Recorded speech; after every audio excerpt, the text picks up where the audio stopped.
ശബരിമല സ്വർണ്ണക്കൊള്ളയുടെ ചുഴലഴിക്കാൻ സന്നിധാനത്തെത്തി SITയുടെ നിർണായക നീക്കം. കട്ടിളപ്പാളിയും ദ്വാരപാലക പീഠവും തൂണുകളും പരിശോധനയ്ക്ക് വിധേയമാക്കി.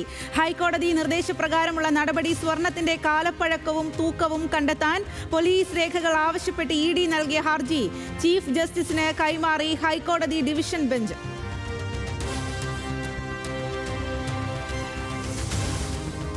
കണ്ണൂരിൽ BLO ജീവനൊടുക്കിയ സംഭവത്തിൽ സംസ്ഥാന വ്യാപക പ്രതിഷേധം. ജോലിഭാരം താങ്ങാനാവുന്നതിലപ്പുറമെന്ന് ജോയിന്റ് കൗൺസിൽ. BLOമാരുടെ തൊഴിൽ സമ്മർദ്ദം വ്യക്തമാക്കുന്ന നിർണായക ശബ്ദ സന്ദേശം ന്യൂസ് മലയാളത്തിന്. മേഡം കൃത്യമായിട്ടും 100% സാറ്റർഡേ നൈറ്റോട് കൂടി കംപ്ലീറ്റ് ചെയ്തില്ലെങ്കിൽ ഷോക്കേസ് നോട്ടീസ് BLOമാർക്കും BLO സൂപ്പർവൈസർമാർക്കും നൽകുമെന്ന് കർശനമായി പറഞ്ഞിട്ടുണ്ട്. മേഡം അതിനിപ്പോ ഇനി തലകുത്തരം നിന്നാലും എന്ത് പറഞ്ഞെന്ന് പറഞ്ഞാലും ഇപ്പൊ നാളെ അത് കംപ്ലീറ്റ് ആക്കാൻ പറ്റൂല, എന്നെ കൊണ്ടെന്നാലും പറ്റൂല. ഹോം വിതരണം പൂർത്തിയാക്കിയില്ലെങ്കിൽ ജനപ്രാതിനിധ്യ നിയമപ്രകാരം നടപടിയെന്ന് കോഴിക്കോടും പാലക്കാടും BLOമാർക്ക് സബ് കളക്ടറുടെ മുന്നറിയിപ്പ്.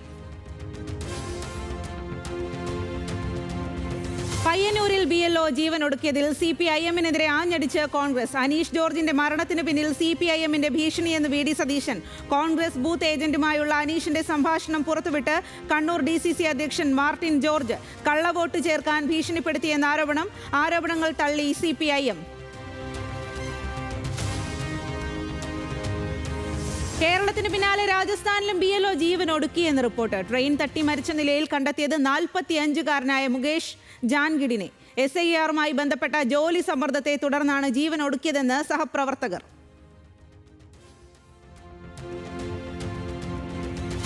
സർക്കാർ വിരുദ്ധ പ്രക്ഷോഭം അടിച്ചമർത്തിയ കേസിൽ ബംഗ്ലാദേശ് മുൻ പ്രധാനമന്ത്രി ഷെയ്ഖ് ഹസീനയ്ക്ക് വധശിക്ഷ.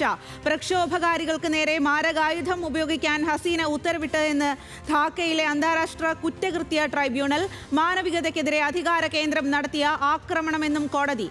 വിധി ഏകപക്ഷീയവും രാഷ്ട്രീയ പ്രേരിതവുമെന്നും ഷെയ്ഖ് ഹസീന.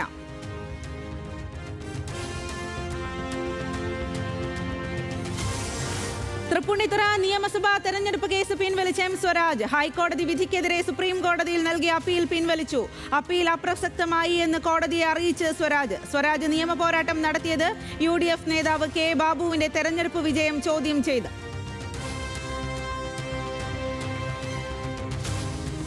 തിരുവനന്തപുരം മുട്ടടയിലെ UDF സ്ഥാനാർത്ഥി വൈഷ്ണയുടെ വോട്ട് വെട്ടിയതിൽ വിമർശനവുമായി ഹൈക്കോടതി. ഇത് അനാവശ്യ രാഷ്ട്രീയ കളിയെന്ന് വിമർശനം. 24-കാരിയുടെ മത്സരിക്കാനുള്ള അവകാശം സാങ്കേതിക കാരണം പറഞ്ഞില്ലാതാക്കരുതെന്നും കോടതി. പേര് വെട്ടാൻ CPIM അധികാര ദുർവിനിയോഗം നടത്തിയെന്ന് കോൺഗ്രസ്.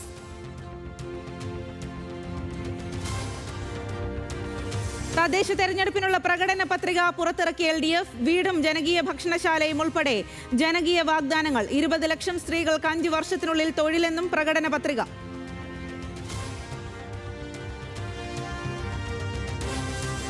തെരഞ്ഞെടുപ്പ് പ്രചാരണം ചൂടുപിടിച്ചിട്ടും UDF-നെ വിടാതെ സ്ഥാനാർത്ഥി തർക്കം. എറണാകുളം ജില്ലാ പഞ്ചായത്തിലെ സ്ഥാനാർത്ഥി പട്ടികയെ ചൊല്ലി കോൺഗ്രസിൽ പൊട്ടിത്തെറി.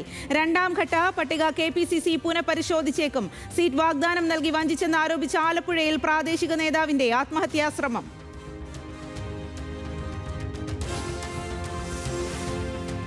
TP കേസ് പ്രതി ജ്യോതി ബാബുവിനുടൻ ജാമ്യമില്ല. കൊലപാതക കേസിൽ പ്രതിക്ക് പെട്ടെന്ന് ജാമ്യം നൽകാനാവില്ലെന്ന് സുപ്രീം കോടതി.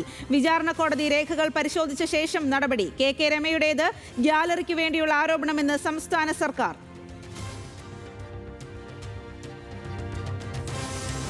കശുവണ്ടി വികസന കോർപ്പറേഷൻ അഴിമതി കേസിൽ സർക്കാരിനെ അതിരൂക്ഷമായി വിമർശിച്ച് ഹൈക്കോടതി. അഴിമതിക്കാരെ സംരക്ഷിക്കുന്നത് എന്തിനെന്ന് ചോദ്യം. പ്രോസിക്യൂട്ട് ചെയ്യാനുള്ള അനുമതി CBIക്ക് നൽകിയാൽ എന്താണ് കുഴപ്പമെന്നും കോടതി. വൃശ്ചിക മാസത്തിലെ ആദ്യ ദിനം ശബരീശനെ കാണാൻ സന്നിധാനത്തേക്ക് ഒഴുകിയെത്തി ഭക്തർ. നട തുറന്ന് പൂജകൾ നടന്നത് പുതിയ മേൽശാന്തി ED പ്രസാദിന്റെ നേതൃത്വത്തിൽ. ഇന്നലെ ദർശനം നടത്തിയത് 1.5 ലക്ഷത്തിലേറെ ഭക്തർ. 90,000 പേർക്ക് പ്രതിദിനം ദർശനത്തിന് സൗകര്യം.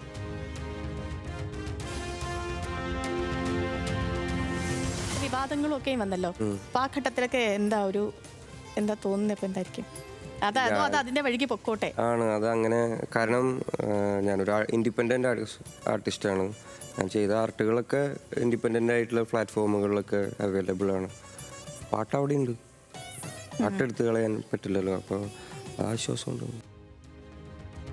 എത്ര വലിയ വിവാദങ്ങൾ ഉണ്ടായാലും തന്റെ പാട്ടുകളും പറഞ്ഞ രാഷ്ട്രീയവും അവിടെ തന്നെ ഉണ്ടാകുമെന്ന് റാപ്പർ വേടൻ ന്യൂസ് മലയാളത്തോട്. പറയേണ്ട കാര്യങ്ങൾ ഇനിയും പറയും. തന്റെ ഉള്ളിലെ രാഷ്ട്രീയം ഉടലെടുത്തത് അംബേദ്കറെ വായിച്ച്. താനൊരു സമത്വവാദിയെന്നും വേടൻ ഹലോ മലയാളത്തിൽ. ഏറ്റവും പുതിയ ഗാനം ന്യൂസ് മലയാളത്തിലൂടെ അവതരിപ്പിച്ച റാപ്പർ വേടൻ അൺറിലീസ്ഡ് സോങ് പ്രേക്ഷകർക്കായി പാടിയത് ഹലോ മലയാളത്തിൽ. മാണിക്കത്ത് ഒരു മാണിക്കത്ത് നീ കണ്ടില്ല എന്ന് നടിക്കല്ലേ, അത് മാണിക്യം തന്നെയെന്ന് അറിയുമ്പോ മനസ്സിന്റെ ആഴത്തിലോ അന്ന് മുറിയില്ലേ. താരകത്ത് ഒരു താരകത്ത് നീ കണ്ടില്ല എന്നങ്ങ് നടിക്കല്ലേ, ആ താരകം മാനത്ത് മറയുമ്പോ ഇരുട്ടില് വഴിയറിയാതെ നീ തുടിക്കില്ലേ. മാണിക്കത്ത് ഒരു മാണിക്കത്ത്.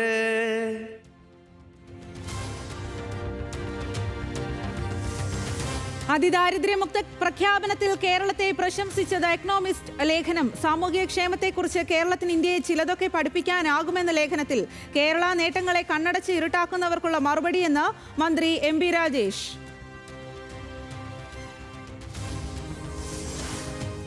സൗദി മദീനയിൽ ഉംറ തീർത്ഥാടകരുടെ ബസും ഡീസൽ ടാങ്കറും കൂട്ടിയിടിച്ച് വൻ ദുരന്തം.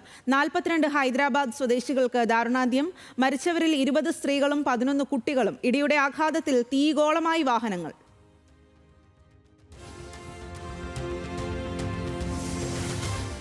ബീഹാറിൽ മഹാസഖ്യത്തിന്റെ ദയനീയ തോൽവിക്ക് പിന്നാലെ ലാലു പ്രസാദ് യാദവിന്റെ മൂത്ത മകൻ തേജ് പ്രതാപ് NDAയിലേക്ക്. മുന്നണി മാറ്റത്തിന് ധാരണയായെന്ന വിവരം. തേജ് പ്രതാപ് സ്വന്തം രാഷ്ട്രീയ കക്ഷിയുണ്ടാക്കി തെരഞ്ഞെടുപ്പിനെ നേരിട്ടത് RJDയിൽ നിന്ന് പുറത്തായതോടെ.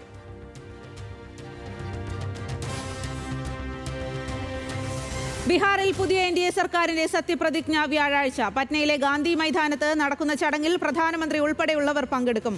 LJP അധ്യക്ഷൻ ചിരാഗ് പാസ്വാനെ ഉപമുഖ്യമന്ത്രിയായി പരിഗണിക്കുന്നുവെന്ന് റിപ്പോർട്ട്. ചെങ്കോട്ട സ്ഫോടന കേസിൽ ഉമർ നബിയുടെ സഞ്ചാരപാത പുനഃസൃഷ്ടിച്ച് അന്വേഷണം വിപുലീകരിക്കാൻ NIA. ഉമറിന്റെ മൊബൈൽ സിഗ്നലുകളിൽ നിന്നുള്ള ഡേറ്റകൾ ശേഖരിക്കാനുള്ള നടപടികൾ തുടങ്ങി. അറസ്റ്റിലായ അമീർ റഷീദ് അലിയെ പാട്യാല ഹൗസ് കോടതിയിൽ ഹാജരാക്കി.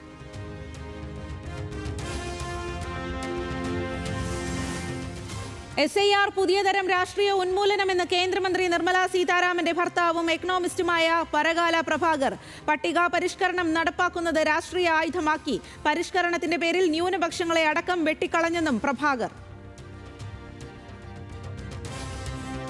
കൊൽക്കത്ത RG-കർ മെഡിക്കൽ കോളേജ് ബലാത്സംഗ കൊലയിൽ അന്വേഷണം മന്ദഗതിയിലെന്ന് ഇരയുടെ പിതാവ്. 3 മാസമായിട്ടും CBI കുറ്റപത്രം സമർപ്പിച്ചില്ല. തുടക്കം മുതൽ തന്നെ ലോക്കൽ പോലീസ് കേസിനെ തെറ്റായി കൈകാര്യം ചെയ്തതും പിതാവ്. കോങ്കോയിൽ ചെമ്പ് ഖനിയിലെ പാലം തകർന്ന് 50 പേർക്ക് ദാരുണാന്ത്യം. 20-ലധികം പേർക്ക് പരിക്ക്. അപകടം സർക്കാർ നിർദ്ദേശം അവഗണിച്ച് അനധികൃത ഖനനത്തിനായി ആളുകൾ തടിച്ചുകൂടിയതോടെ തിരക്ക് അനിയന്ത്രിതമായതോടെ സൈനികർ വെടിയുതിർത്തെന്നും റിപ്പോർട്ട്.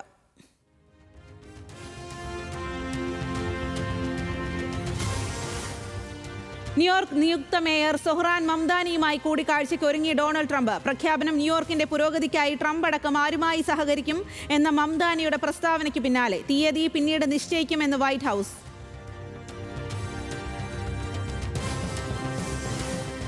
റഷ്യയുമായി വ്യാപാരം നടത്തുന്ന രാജ്യങ്ങൾക്കെതിരെ പ്രതികാര നടപടികൾ കടുപ്പിക്കാൻ അമേരിക്ക. ഉപരോധം ഉൾപ്പെടെയുള്ള നടപടികളിലേക്ക് കടക്കും. റഷ്യൻ ബന്ധത്തിന് വലിയ ശിക്ഷ നേരിടേണ്ടി വരുമെന്ന് ഡൊണാൾഡ് ട്രംപിന്റെ മുന്നറിയിപ്പ്. അമേരിക്കയുമായി ആണവ ചർച്ചകൾ പുനരാരംഭിക്കാൻ തയ്യാറാണെന്ന് ഇറാൻ. ബഹുമാനത്തോടെ സമീപിച്ചാൽ ചർച്ചയ്ക്ക് സന്നദ്ധമാണെന്ന് ഇറാൻ വിദേശകാര്യമന്ത്രി അബ്ബാസ് അരോഗ്ചി. യുറേനിയം സമ്പുഷ്ടീകരണവുമായി മുന്നോട്ടു പോകാൻ ഇറാൻ അവകാശമുണ്ടെന്നും അരോഗ്ചി. അറുതിയില്ലാത്ത റഷ്യൻ ആക്രമണങ്ങൾക്കിടെ തടവുകാരുടെ കൈമാറ്റം പുനരാരംഭിക്കാനുള്ള ശ്രമങ്ങളുമായി യുക്രൈൻ. 1200 യുക്രൈനിയൻ തടവുകാരുടെ മോചനത്തിനായി ചർച്ചകൾ ആരംഭിച്ചെന്ന് സെലൻസ്കി. ചർച്ചകൾ പുരോഗമിക്കുന്നത് തുർക്കി UAE മധ്യസ്ഥതയിൽ. വരൾച്ച അതിരൂക്ഷമായതോടെ ഇറാനിൽ കൃത്രിമ മഴ പെയ്യിക്കാൻ നീക്കം. ഉർമിയ തടാകത്തിന് മുകളിൽ ക്ലൗഡ് സീഡിംഗ് ആരംഭിച്ചു. അടുത്ത മാസവും മഴ പെയ്തില്ലെങ്കിൽ സാഹചര്യം ഗുരുതരമാകുമെന്ന് പ്രസിഡന്റ് മസൂദ് പെസഷ്കിയാൻ. ഇറാൻ നേരിടുന്നത് ചരിത്രത്തിലെ ഏറ്റവും വലിയ വരൾച്ച.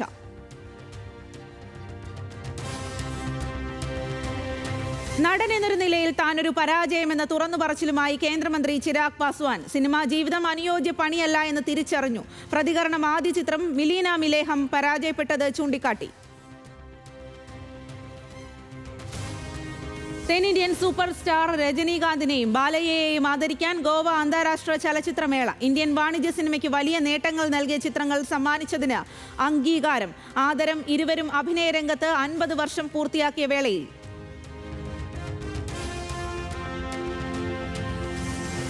ടെസ്റ്റ് ലോകകപ്പിൽ സെമി ലക്ഷ്യമിട്ട് ഇന്ത്യൻ താരം അർജുൻ എരിഗൈസി. 6ാം റൗണ്ടിൽ എതിരാളി ചൈനീസ് ഗ്രാൻഡ് മാസ്റ്റർ വെയ്. 24 ഇന്ത്യൻ താരങ്ങൾ അണിനിരന്ന ടൂർണമെന്റിൽ അവശേഷിക്കുന്നത് അർജുൻ മാത്രം. ലോകകപ്പ് യോഗ്യതയുറപ്പിക്കാൻ മുൻ ചാമ്പ്യന്മാരായ ജർമ്മനിക്ക് ഇന്ന് ജീവൻ മരണ പോരാട്ടം. ഒരേ പോയിന്റുള്ള സ്ലൊവാക്യയെ നേരിടും. ജയിക്കുന്നവർക്ക് യോഗ്യത. നെതർലൻഡ്സും പോളണ്ടും യോഗ്യത തേടി ഇന്ന് കളത്തിൽ.